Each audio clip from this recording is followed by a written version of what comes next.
नमस्कार दोस्तों, स्वागत है आपको अपने यूट्यूब चैनल ISPC सॉल्यूशन पर। हम लोग BPSC GS पॉइंटर देख रहे थे जिसमें हम लोग कल से साइंस शुरू किए हैं। आज साइंस का पार्ट 2 होगा जिसमें हम लोग केमिस्ट्री देखेंगे। कल पार्ट 1 में हम लोग फिजिक्स कंप्लीट कर लिए थे। चलते हैं टॉपिक की ओर। यहाँ से केमिस्ट्री शुरू है, रसायन विज्ञान। पहला में है एटॉमिक स्ट्रक्चर, परमाणु संरचना। कह रहा है कि आधुनिक रसायन शास्त्र का जनक किसे कहा जाता है? तो कहा जाता है लेवोजियर को। एक परमाणु के केंद्र का धनावेशित हिस्सा कहलाता है, तो धनावेशित हिस्सा कहलाता है न्यूक्लियस। केंद्र में क्या क्या रहता है? Proton plus neutron. प्रोटॉन पर पॉजिटिव चार्ज रहता है, न्यूट्रॉन पे 0, इसलिए पॉजिटिव होता है। इसीलिए इसे कहा जाता है धनावेशित हिस्सा, जो कि न्यूक्लियस को। परमाणु के नाभिक के अवयव हैं तो प्रोटॉन और न्यूट्रॉन। और ये जो इलेक्ट्रॉन होता है, जैसे ये अगर नाभिक है तो प्रोटॉन प्लस न्यूट्रॉन अंदर रहेगा और परमाणु के चारों ओर इलेक्ट्रॉन चक्कर लगाते रहता है। परमाणु के नाभिक में कौन कौन से मूल कण होते हैं? तो नाभिक में जब भी पूछेगा तो प्रोटॉन और न्यूट्रॉन। और ऐसे पूछेगा कि परमाणु के मूल कण कौन कौन से हैं, तो प्रोटॉन, न्यूट्रॉन और इलेक्ट्रॉन। इलेक्ट्रॉन पे निगेटिव चार्ज, प्रोटॉन पे पॉजिटिव चार्ज, न्यूट्रॉन पे 0। नेक्स्ट कर रहा है कि निम्नलिखित विकल्प गलत हैं। तो पहला है कि नाभिक के अंदर प्रोटॉन और इलेक्ट्रॉन की उपस्थिति के कारण परमाणु विद्युत रूप से उदासीन होते हैं। तो ये गलत है, क्योंकि नाभिक के अंदर प्रोटॉन और इलेक्ट्रॉन नहीं रहते हैं, बल्कि प्रोटॉन और न्यूट्रॉन रहते हैं। इसकी उपस्थिति के कारण ही परमाणु जो है वो विद्युत रूप से उदासीन नहीं, बल्कि क्या होता है? पॉजिटिव रहता है। एक ही प्रकार के परमाणु निम्न से किस में मिलता है? तो प्राकृतिक तत्व में मिलते हैं एक ही प्रकार के परमाणु। नेक्स्ट कह रहा है गॉड पार्टिकल है, तो ये हिग्स बोसोन। कौन सा कण आवेश रहित है? तो न्यूट्रॉन जो होता है वो इस पर चार्जलेस होता है, इस पर किसी तरह का चार्ज नहीं होता। इलेक्ट्रॉन पे निगेटिव चार्ज होता है, प्रोटॉन पे पॉजिटिव चार्ज होता है, न्यूट्रॉन पे 0 चार्ज होता है, किसी तरह का चार्ज नहीं। निम्न में न्यूट्रॉन नहीं होता है। तो हाइड्रोजन का जो 3 इसका समस्थानिक है, तो पहला जो समस्थानिक है हाइड्रोजन का 1 और 1, प्रोटियम इसे बोला जाता है। तो जब इसमें 1 - 1 कीजिएगा तो न्यूट्रॉन की संख्या 0 निकल जाएगा। तो यही हो जाता है कि हाइड्रोजन का जो प्रोटियम है समस्थानिक, इसका कोई न्यूट्रॉन नहीं होता है। नेक्स्ट कह रहा है कि एक्सरे, अल्फा कण, बीटा कण और गामा में से किस में ऋणात्मक आवेश होता है? तो इसमें होता है बीटा कण में ऋणात्मक, जबकि अल्फा में पॉजिटिव और गामा में न्यूट्रल होता है। एक तत्व में इलेक्ट्रॉन और न्यूट्रॉन की संख्या 18 तथा 20 है। इस तत्व की द्रव्यमान संख्या कितनी होगी? तो द्रव्यमान संख्या निकालने के क्या किया जाता है? इलेक्ट्रॉन की संख्या प्लस न्यूट्रॉन की संख्या, ऐसे प्रोटॉन की संख्या प्लस न्यूट्रॉन की संख्या जोड़ा जाता है। यही कह रहा है कि जैसे न्यूट्रॉन की द्रव्यमान संख्या निकालने के लिए क्या किया जाता है कि न्यूट्रॉन की संख्या प्लस प्रोटॉन की संख्या। और यहाँ पे देखिएगा जिस जो प्रोटॉन की संख्या है इलेक्ट्रॉन की संख्या जनरली बराबर होता है, जब तक कि इलेक्ट्रॉन का साझा ना करे या तो किसी से ले दे ना करे। तो क्या हो जाता है? तो इसमें न्यूट्रॉन और इलेक्ट्रॉन दिया हुआ है, तो इसी को ऐड करके निकाल लेंगे तो 18 + 20 38 हो जाएगा। तो यही हो जाएगा हमारा द्रव्यमान संख्या। नेक्स्ट कह रहा है कि जिस तत्व के परमाणु में 2 प्रोटॉन, 2 न्यूट्रॉन और 2 इलेक्ट्रॉन हो तो उस तत्व की द्रव्यमान संख्या कितनी होगी? तो जनरली हम लोग प्रोटॉन और न्यूट्रॉन को देखेंगे, क्योंकि इलेक्ट्रॉन बदल भी सकता है, लेकिन प्रोटॉन जो होता है वो स्थिर रहता है। तो 2 + 2 कितना हो जाएगा? 4 हो जाएगा हमारा द्रव्यमान संख्या। नेक्स्ट कह रहा है कि एक नाभिक की द्रव्यमान संख्या तो न्यूट्रॉन और प्रोटॉन की संख्या का योग होता है। यही तो हम लोग ऊपर देखते आ रहे हैं। नेक्स्ट कह रहा है कि प्लूटोनियम न्यूक्लियाइड के नाभिक में न्यूट्रॉनों की संख्या होती है। तो यहाँ पे द्रव्यमान संख्या लिखा जाता है, यहाँ पे परमाणु संख्या। तो जब इससे इसको घटाएंगे, क्योंकि द्रव्यमान संख्या क्या हो जाता है? प्रोटॉन प्लस न्यूट्रॉन की संख्या, और परमाणु संख्या बराबर प्रोटॉन की संख्या। तो न्यूट्रॉन की संख्या निकालने के लिए क्या किया जाएगा? इसमें से आप जब प्रोटॉन की संख्या घटा देंगे तो आप न्यूट्रॉन निकाल लेंगे, तो हो जाएगा 242 - 94। इसको जब घटाइएगा तो आ जाएगा 12 में से 4 गया 8, इससे 1 पैंचा ले लिए, 13 में से 9 गया 4, 148। यही हमारा आ जाएगा न्यूट्रॉन की संख्या। नेक्स्ट कह रहा है कि एक तत्व के समस्थानिक अलग अलग होते हैं, तो इसके द्रव्यमान संख्या में अलग होते हैं। समस्थानिक होता है जिसका परमाणु संख्या तो समान हो लेकिन द्रव्यमान संख्या भिन्न भिन्न हो। नेक्स्ट कह रहा है किसी परमाणु नाभिक का आइसोटोप वह नाभिक है जिसमें प्रोटॉनों की संख्या वही रहती है, यानी परमाणु संख्या या प्रोटॉनों की संख्या। कभी कभी इलेक्ट्रॉन की संख्या भी सेम रहेगा, लेकिन न्यूट्रॉन की जो संख्या है वो अलग अलग होगा, क्योंकि द्रव्यमान संख्या भिन्न भिन्न होती है। और एक हो जाता है कि जिसमें कि द्रव्यमान संख्या तो स्वयं है लेकिन परमाणु संख्या भिन्न भिन्न हो, तो उसे कहा जाता है संभारिक। संभारिक इसे इंग्लिश में आइसोटोप्स कहा जाता है, इसे आइसोबार कहा जाता है। आइसोबार जिसमें द्रव्यमान संख्या तो समान हो लेकिन परमाणु संख्या अलग अलग हो। नेक्स्ट कह रहा है कि कोलाइड कण के आकार की सीमा होती है 10⁻⁷ मीटर से लेकर -10 मीटर तक इसकी सीमा होती है। नेक्स्ट है कि आधुनिक परमाणु प्रतीक किसके द्वारा प्रस्तावित विधि द्वारा आधारित है? तो ये बर्जीलियस की विधि पर आधारित है। नेक्स्ट टॉपिक है रासायनिक एवं भौतिक परिवर्तन। Billion ETC। कह रहा है कि भौतिक परिवर्तन का एक उदाहरण है, तो पानी में चीनी का घुलना भौतिक परिवर्तन है। इसमें होता क्या है कि जैसे आप पानी से चीनी में बदल सकते हैं और चीनी को फिर से पानी में चीनी एक बार घुल गया तो फिर से इसको अलग अलग कर सकते हैं। लेकिन अब अगर एक बार, जैसे रासायनिक परिवर्तन में क्या होगा, अगर एक बार बदल गया, जैसे दूध से अगर दही बन गया तो फिर से आप इसको दूध में कन्वर्ट नहीं कर सकते हैं। अगर सब्जी कच्चा है, उसको अगर बना लिए सब्जी, तो उसको फिर से आप कच्चा में परिवर्तित नहीं कर सकते हैं। तो जिसको फिर से चेंज नहीं कर सकते वो रासायनिक होता है। जिसको आप यानी कि रिवर्सिबल जो प्रोसेस होता है उसको कहा जाता है भौतिक परिवर्तन। नेक्स्ट है कि पॉस्चराइजेशन एक प्रक्रिया है जिसमें तो दूध को पहले बहुत देर तक गर्म किया जाता है और एक निश्चित समय में अचानक ठंडा कर लिया जाता है। तो इसी प्रोसेस को कहा जाता है पॉस्चराइजेशन। निम्न कथन सही है। तो पहला कह रहा है कि शुद्ध जल में नमक को घोलने से जल का क्वथनांक बढ़ जाता है और जो हुमांक है वो घट जाता है। नेक्स्ट है कि जल में जब मिथाइल अल्कोहल डालते हैं तो जल का क्वथनांक घट जाता है। दूध उदाहरण है किसका, तो ये इमल्सन या पायस का उदाहरण है। पानी मिट्टी से जड़ों में जिस भौतिक प्रक्रिया द्वारा गुजरता है उसे क्या कहते हैं, तो इस प्रक्रिया को कहा जाता है परासरण। इसको इंग्लिश में भी देख लेते हैं हम लोग, ऑस्मोसिस प्रोसेस इसे कहा जाता है। नेक्स्ट करा कि क्रोमेटोग्राफी का तकनीक का प्रयोग होता है। क्रोमेटोग्राफी की तकनीक का यूज कहाँ किया जाता है, तो एक मिश्रण से पदार्थों को अलग करने में इसका यूज होता है। नेक्स्ट करा कि ठोस कपूर से कपूर वाष्प बनाने की प्रक्रिया को क्या कहते हैं, तो इसे ऊर्ध्वपातन कहा जाता है। एक ठोस से सीधे गैस में परिवर्तन को कहते हैं तो ऊर्ध्वपातन। रेत और नेफ्थलीन के मिश्रण को किसके द्वारा अलग किया जा सकता है, तो इसे ऊर्ध्वपातन या सब्लिमेशन के द्वारा अलग किया जाता है। संघनन क्या है, तो ये एक वाष्प का द्रव में परिवर्तन का प्रोसेस है संघनन। कोयले का उपयोग होता है तो जलाने में। मिश्रण के विभिन्न द्रवीभूत घटकों को उपयुक्त पदार्थ पर अवशोषित अधिशोषण द्वारा अलग करने की प्रक्रिया कहलाती है तो क्रोमेटोग्राफी। वाटर गैस मिश्रण है तो वाटर है तो CO, जैसे ऐसे H2O में वाटर होता है तो CO + H2 जब रहेगा तो उसी को वाटर गैस कहते हैं। पानी के उत्कृष्ट शीतलन का कारण है तो उच्च विशिष्ट ऊष्मा। नेक्स्ट करा कि रासायनिक परिवर्तन जो ऊष्माक्षेपी का उदाहरण है, तो फल का पकना, सीमेंट की सेटिंग, कोयले का जलना, तो सब में ऊष्मा का क्षेपण ऊष्माक्षेपी होता है। जो ऊष्मा का मतलब कि बाहर निकाले उसका क्षेपी कहेंगे, और जो ऊष्मा को शोषण करता है तो उसमें ऊष्मा शोषी। तो फल के पकने में भी ऊष्मा बाहर निकलती है, सीमेंट की सेटिंग में भी और कोयले का जलना में भी। नेक्स्ट करा कि रासायनिक परिवर्तन की विशेषता नहीं है, तो ऊर्जा में कोई निबल परिवर्तन ना होना ये विशेषता नहीं है। ये होता है आपका इसमें भौतिक परिवर्तन में। रासायनिक परिवर्तन में ऊर्जा का परिवर्तन होता है। ऐसा पदार्थ जो बिना रासायनिक प्रतिक्रिया के अन्य पदार्थों से नमी को आसानी से अवशोषित कर लेते हैं कहा जाता है, तो इसे कहा जाता है जल शुष्कक।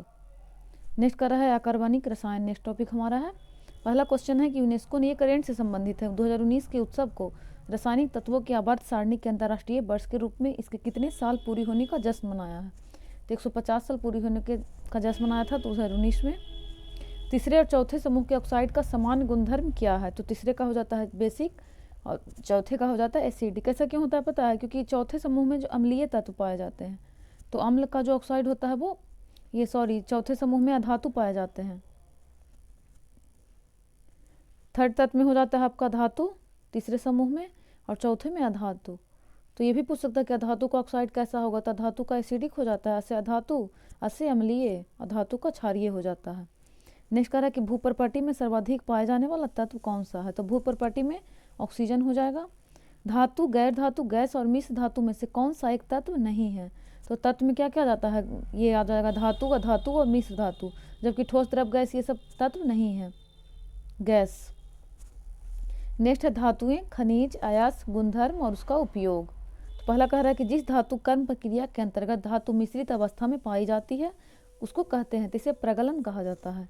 नेक्स्ट है कि निम्नलिखित इलेक्ट्रॉन समरूपण धातु तत्वों के लिए होती है, तो इसके बाहरी कक्ष में 1 से लेकर 4 तत्व रहेगा, तो ये हो जाता है धातु, और जो 5, 6, 7 ये सब जिसमें रहता है उसे अधातु कहते हैं। तो इसी के आधार पर तय किया जाता है, तो धातु तत्वों के लिए है तो यानी 2 है लास्ट में, तो धातु हो जाएगा।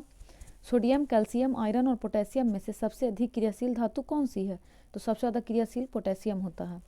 चुंबकत्व का अनुचुंबकीय यानी समचुंबक सिद्धांत किसके द्वारा प्रदर्शित होता है, तो प्लेटिनम के द्वारा। सर्वाधिक कठोर तत्व हीरा, कांच, क्वार्ट्ज और प्लेटिनम में है, तो अगर ये सबसे में से पूछा जाए तो सबसे कठोर तत्व में अगर पूछेगा तो हीरा हो जाएगा। नेक्स्ट करा कि कॉपर, यूरेनियम, एल्युमिनियम और सिल्वर में सबसे भारी धातु कौन सी है, तो सबसे भारी यूरेनियम है। ऑप्शन के अकॉर्डिंग देखना होता है, ये सब में से यूरेनियम है, जबकि अगला कह रहा है कि सोना, चांदी, मरकरी और प्लेटिनम में सबसे भारी धातु है, तो इसमें प्लेटिनम हो जाएगा। नेक्स्ट कह रहा है कि नीलम यानी रूबी का रासायनिक सूत्र है Al2O3। उत्कृष्ट धातुओं के संदर्भ में निम्न वाक्य सही है। तो उत्कृष्ट धातु की प्रकृति में शुद्ध रूप में प्राप्त होती है, सही है। सोना को घोला जा सकता है तो एक्वारेजिया में। निम्न से किसे श्वेत धातु भी कहते हैं, तो इसे नन ऑफ द एबव हो जाएगा। श्वेत धातु एक मिश्र धातु है जो लेड और लिथियम का खनिज मिनरल होता है। सॉरी, ये हो जाएगा आपका, इसमें एक साथ पढ़ा गया। इसमें हो जाएगा कि जैसे उत्कृष्ट धातु क्या होता है, तो श्वेत धातु मिश्र धातु है लेड और लिथियम का, श्वेत धातु। हम लोग प्लेटिनम पहले ये 67 में पूछा था तो हम लोग को लगता था प्लेटिनम होगा, लेकिन इसका ऑफिशियल आंसर दिया था नन ऑफ द एबव, क्योंकि श्वेत धातु एक मिश्र धातु है लेड और लिथियम का, न कि प्लेटिनम को कहा जाता है। खनिज क्या है, तो अकार्बनिक ठोस है। इल्मेनाइट जो भारतीय तटीय रेखा के साथ व्यापक रूप से वितरित है, खनिज है। तो इल्मेनाइट आपका किसका हो जाता है, इल्मेनाइट है टाइटेनियम का। अनबुझा चूना कहते हैं, तो CaO को, कैल्शियम ऑक्साइड को अनबुझा चूना कहा जाता है। कौन सा सीमेंट का मुख्य घटक है, तो लाइमस्टोन, सिलिका क्ले और जिप्सम। टूटी हुई हड्डियों की रक्षा के लिए प्लास्टर ऑफ पेरिस का प्रयोग होता है, यह है तो यह जिप्सम है। जिप्सम से बनाया जाता है प्लास्टर ऑफ पेरिस। इसका फार्मूला क्या हो जाता है प्लास्टर ऑफ पेरिस का, तो CaSO4 ½ H2O। और जिप्सम का क्या हो जाता है, तो इसका हो जाता है CaSO4 2H2O। Copper, lead, mercury और जिंक में से ऊष्मा का सबसे अधिक कुचालक है, तो सबसे ज़्यादा कुचालक मरकरी। यह धातु समान ताप पर द्रव अवस्था में है, तो पारा। तब कोई प्रतिक्रिया नहीं होती है जब भाप गुजरता है किसके ऊपर से, तांबे के ऊपर से। लौह अयस्कों में से बैलाडीला में खनन किसका होता है, तो बैलाडीला में होता है हेमेटाइट का। हेमेटाइट लौह का अयस्क है। ये भी पूछ सकता है कि हेमेटाइट किसका अयस्क है, तो लोह का।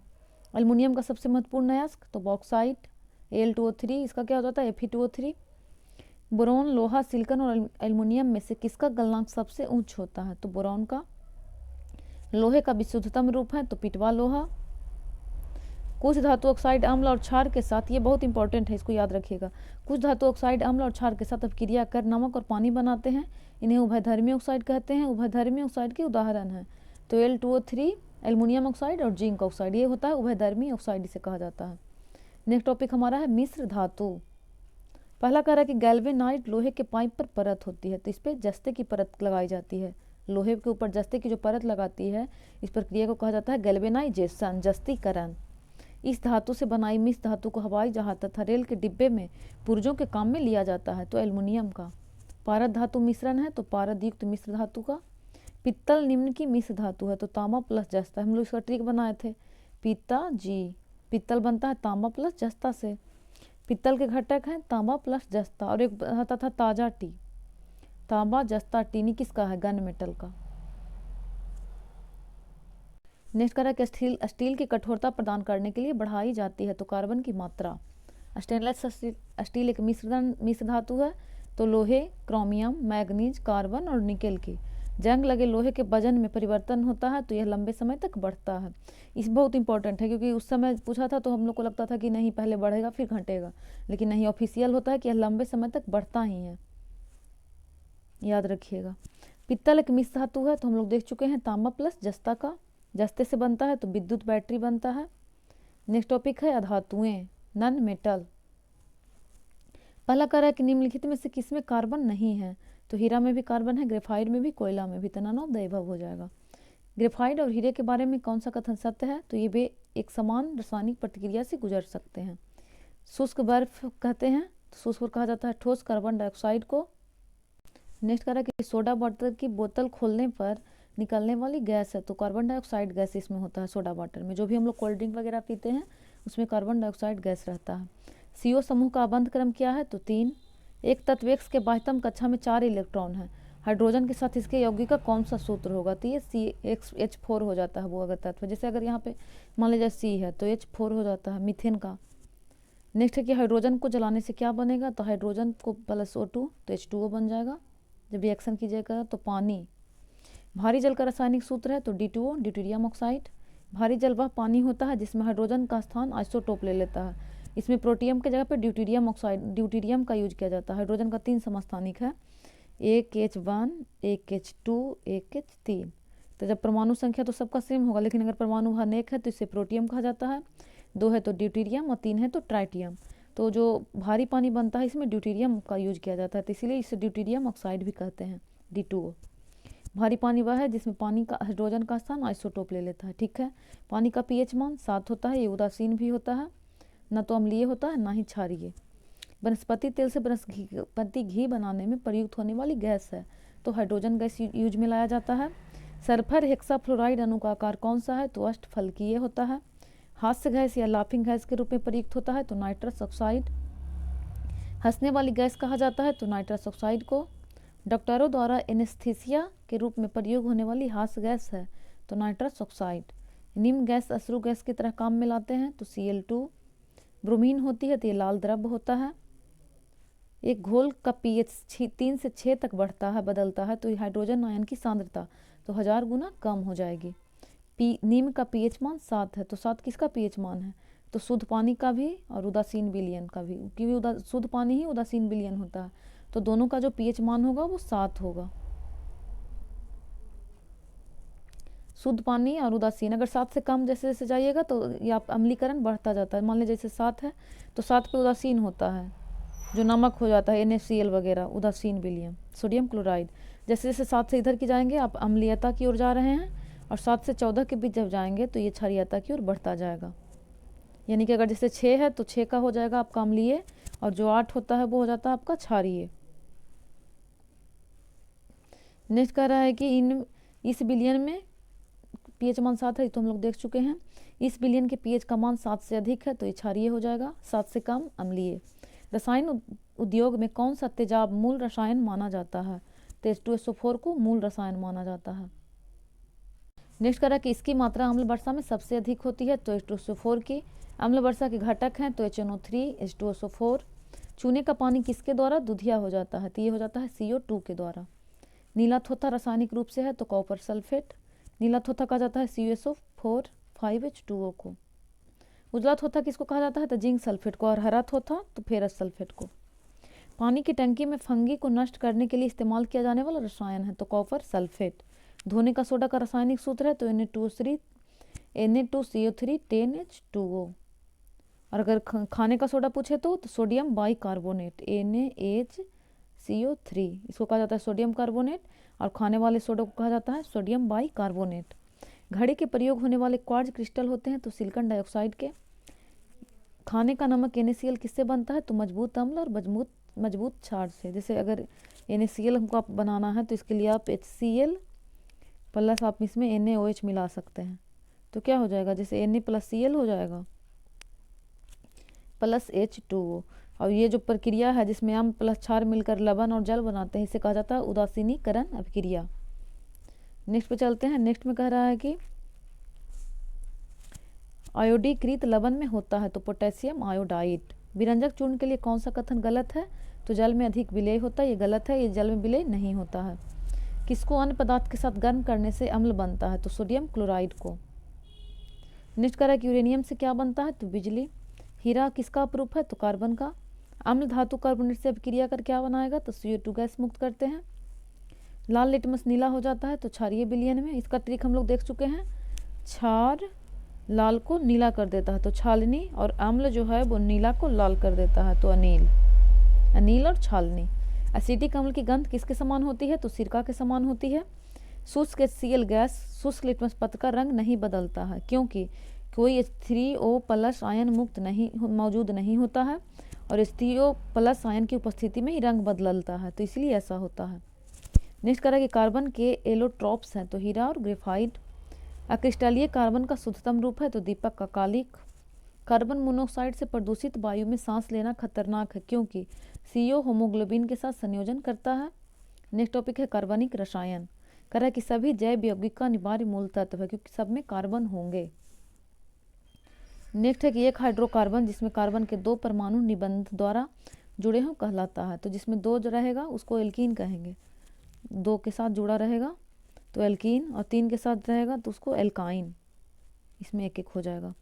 और एक जो 1 के साथ रहेगा उसको क्या कहेंगे, इसको कहा जाता है एल्केन, एल्कीन, एल्काइन।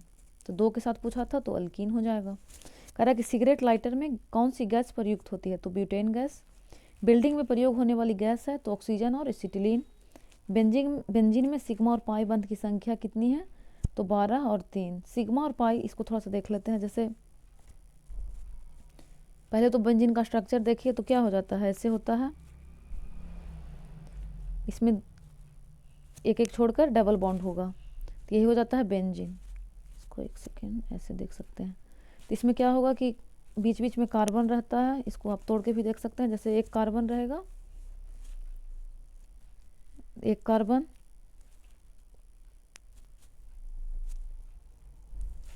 इसमें हो जाएगा आपका 6 कार्बन रहता है टोटल। तो यहीं पे आप देखिएगा जहाँ पे डबल बॉन्ड है यहाँ पे आपका पाई होता है, जहाँ पे डबल बॉन्ड है, और जहाँ पे सिंगल बॉन्ड है वो पे सिग्मा होगा। तो जहाँ पे डबल बॉन्ड है वहाँ भी एक सिग्मा होता है। तो सिग्मा कितना हो जाएगा, जब सिग्मा देखिएगा तो 1 सिग्मा, 2 सिग्मा, 3 4 5 6 और 6 बीच में 2 3 4 5 6, तो 12 सिग्मा हो जाता है। और जहाँ डबल बॉन्ड है वहाँ पे पाई हो जाता है। तो यहाँ पे पाई हो गया, 1 बॉन्ड 2 3, 3 पाई और 12 सिग्मा। तो यही प्रश्न कह रहा था कि कितने सिग्मा और कितने पाई। तो सिग्मा हो जाएगा 12 और पाई हो जाएगा 3। नेक्स्ट कह रहा है कि H+O+C C+OH, तो ये किसका है, तो ऑक्जेलिक अम्ल से कहा जाता है। शक्कर के किण्वन से बनता है, तो इथाइल अल्कोहल। ग्लूकोज को एथिल अल्कोहल में इस एंजाइम द्वारा बदल दिया जाता है, तो इसको जाइमेज के द्वारा बदला जाता है। ग्लूकोज को एथिल अल्कोहल में जाइमेज के द्वारा। पुलिस द्वारा नशे में गाड़ी जलाने वाले की सांस की जांच के लिए फिल्टर पेपर पर क्या होता है, तो इसमें होता है पोटेशियम डाइक्रोमेट सल्फ्यूरिक अम्ल। प्राकृतिक रबर किसका बहुलक है, तो आइसोप्रीन का। बार बार पूछता है। कह रहा है कौन सा कथन गलत है, तो एक्रेलिक को कृत्रिम रेशम भी कहा जाता है, तो गलत है, क्योंकि यह कपास से तैयार होता है लेकिन रेशम की तरह चमकता है। तो गलत पूछा था, तो ये गलत है। एक्रेलिक क्या है, प्राकृतिक रेशम है, क्योंकि यह कपास से तैयार होता है लेकिन रेशम की तरह चमकता है, तो ये हो जाएगा गलत। टेफ्लॉन एक बहुलक है, तो टेट्राफ्लोरोएथिलीन का। नींबू खट्टा किस कारण से होता है, तो इसमें साइट्रिक एसिड पाया जाता है, इस कारण ये खट्टा होता है। नेक्स्ट कह रहा है कि सिरका एक जलीय घोल है, तो किसका घोल है, तो ये हो जाता है एसिटिक अम्ल का। सिरके का रासायनिक नाम है, तो एसिटिक अम्ल। पेट्रोल की गुणवत्ता को व्यक्त किया जाता है, तो ऑक्टेन संख्या द्वारा। बायोगैस का निम्न अवयव प्रमुख है, तो मीथेन। घरेलू ईंधन के रूप में प्रयुक्त एलपीजी में मुख्यतः होती है, तो इसमें ब्यूटेन पाया जाता है। घरेलू एलपीजी सिलेंडरों में दाब मापन नहीं प्रदान किए जाते हैं, क्योंकि ये एलपीजी सिलेंडरों में गैस की मात्रा को प्रदर्शित नहीं कर सकते। सीएनजी का मुख्य घटक, तो मीथेन, और इसका क्या हो जाएगा, इसका ब्यूटेन हो जाता है। एलपीजी का पूछेगा तो ब्यूटेन, और सीएनजी का पूछेगा तो मीथेन, याद रखिएगा। ऑक्सीजन अनुपस्थित होता है, तो केरोसिन में। नेक्स्ट टॉपिक है हमारा खाद्य संरक्षण, पोषण, औषधि आदि। कह रहा है कि यह पदार्थ खाने की वस्तुओं के परिरक्षण में प्रयोग होता है, तो क्या, sodium benzoate. Glucose, sucrose, maltose और फ्रक्टोज में सबसे मीठी, तो सबसे मीठी जो फल से प्राप्त होता है फ्रक्टोज, इसको याद रखिए, फल से फ्रक्टोज। एस्पिरिन मिलती है, तो एक पेड़ से। एस्पिरिन क्या है, तो एंटीपायरेटिक है। निम्नलिखित में से एंटीबायोटिक है, तो क्या हो जाएगा इसका आंसर, पेंसिलिन, एस्पिरिन, पैरासीटामोल और सल्फा डाइजीन। तो प्रयुक्त में से एक से इसका हो जाएगा ए और डी, पेनिसिलिन और सल्फा डाइजीन। एक सेकेंड, ए एंड डी होगा इसका answer. All of the above इसमें देता था ना पहले ऑप्शन ई नंबर, तो उसमें हो जाता है पेनिसिलिन और ये सल्फा डाइजीन जो होता है वो एंटीबायोटिक होता है। नेक्स्ट कह रहा है कि एंटीबायोटिक औषधि का एक उदाहरण है, तो पेनिसिलिन। नेक्स्ट कह रहा है कि कौन सा पदार्थ साबुन बनाने में प्रयोग होता है, तो वनस्पति तेल का प्रयोग किया जाता है। साबुन ग्रीज को हटाता है, तो पाइसीकरण द्वारा। सबसे कपड़े साफ करने में प्रयोग होने वाला डिटर्जेंट है, तो सल्फोनेट। नेक्स्ट कह रहा है कि अपमार्जक क्या है, तो शोधन अभिकर्ता। गेहूं की खेती के लिए कौन से उर्वरक का उपयोग किया जाता है, तो नाइट्रोजन। यूरिया में उपस्थित होने वाला तत्व है, तो कार्बन, हाइड्रोजन, नाइट्रोजन, ऑक्सीजन। इसका फॉर्मूला क्या हो जाता है, NH2CONH2। तो इसमें नाइट्रोजन भी रहेगा, हाइड्रोजन भी, कार्बन भी, ऑक्सीजन भी। अब लास्ट टॉपिक है हमारा विविध। कह रहा है कि वर्ष 2019 में रसायन क्षेत्र में किसको विकसित करने के लिए नोबेल पुरस्कार दिया गया है था, तो लिथियम आयन बैटरी का विकास के लिए। इससे पता चलता है कि जो भी फिजिक्स, केमिस्ट्री और मेडिसिन में जो नोबेल मिला है वो आपको साइंस में पूछता ही है। कह रहा है कि मच्छर भगाने वाली दवाओं में सक्रिय रसायन है, तो एलिथ्रीन का उपयोग किया जाता है। चूहे मारने का जहर किस रासायनिक पदार्थ से बनता है, तो पोटेशियम साइनाइड से। सूची 1 से सूची 2 को मिलाना है। पहला में त्वचा कैंसर, तो क्लोरोफ्लोरोकार्बन। ध्वनि प्रदूषण, तो पराबैंगनी प्रकाश। वैश्विक तापमान, तो डेसिबल। ओजोन छिद्र, तो कार्बन डाइऑक्साइड। तो इसको मिलाना है, तो क्या हो जाएगा, ये का हो जाएगा त्वचा कैंसर का हो जाएगा पराबैंगनी प्रकाश। ध्वनि प्रदूषण का हो जाएगा डेसिबल में मापा जाता है। ग्लोबल वार्मिंग किसके कारण होता है, तो कार्बन डाइऑक्साइड की बढ़ने से। और ओजोन छिद्र क्लोरोफ्लोरोकार्बन से प्रभावित होता है। इसको आप लोग रोक के देख लीजिए। इस रसायन के कारण पटाखा फूटने से चमकदार लाल रंग दिखाई देगा। तो लाल रंग स्ट्रांसियम से, और अगर हरा रंग पूछ दे तो बेरियम से। एक समान शुष्क सेल में विद्युत अपघटन होता है तो अमोनियम क्लोराइड का। नेक्स्ट करा कि कार बैटरी में प्रयुक्त विद्युत अपघट्य होता है तो सल्फ्यूरिक अम्ल। कार के बैटरी में प्रयोग होने वाला अम्ल है तो सल्फ्यूरिक अम्ल। सही सुमेलन पूछ रहा है तो हो जाएगा स्पार्टम, तो कृत्रिम मधुरक है। फ्रेयॉन तो प्रशीतक के रूप में उपयोग लाया जाता है। नियोप्रिन तो संश्लिष्ट रबर है। आइसोप्रिन पूछेगा तो प्राकृतिक रबर, और नियोप्रिन जो होता है वो संश्लेषित रबर होता है। बेनाड्रिल तो प्रतिहिस्टेमिन है। नेक्स्ट करा कि जलवायु परिवर्तन पर संयुक्त राष्ट्र संघ का कन्वेंशन ढांचा किससे संबंधित है तो CO2 के उत्सर्जन में कमी के लिए और ग्रीन हाउस गैस के उत्सर्जन में कमी के लिए। इसी के लिए आपका कॉन्फ्रेंस और पार्टी आयोजित किया जाता है। पेट्रोल तथा डीजल के अधूरे जले से उत्पन्न होगा तो कार्बन मोनोऑक्साइड CO। कणीय तत्व क्या है तो वायु प्रदूषक है। नेक्स्ट करा कि एक रेडियोधर्मी तत्व द्वारा उत्सर्जित धनात्मक रूप से आवेशित कण है। रेडियोधर्मी तत्व से 3 निकलते हैं, अल्फा, बीटा और गामा। तो जो पॉजिटिव अल्फा पॉजिटिव होता है, बीटा निगेटिव, अन्य जो गामा होता है वो 0 होता है। इस पर कोई चार्ज नहीं होता है। नेक्स्ट कह रहा है कि रेडियो धर्मी तत्व नहीं है तो कैडमियम। एक्सरे वर्णाक्षर में एक्स का मतलब होता है अननोन या अज्ञात। ग्रीन हाउस प्रभाव से ग्लोबल वार्मिंग में योगदान करती है तो भी हम लोग देख चुके थे मीना का जलवा। मीना का जलवा, तो मी से मीथेन, ना से नाइट्रस ऑक्साइड, का से कार्बन डाइऑक्साइड, जैसे जलवाष्प। ये हो गया हमारा केमिस्ट्री कंप्लीट। कल हम लोग नेक्स्ट टॉपिक में बायोलॉजी देख लेंगे नेक्स्ट लेक्चर में, पार्ट 3 में। मिलते हैं नेक्स्ट लेक्चर में। धन्यवाद।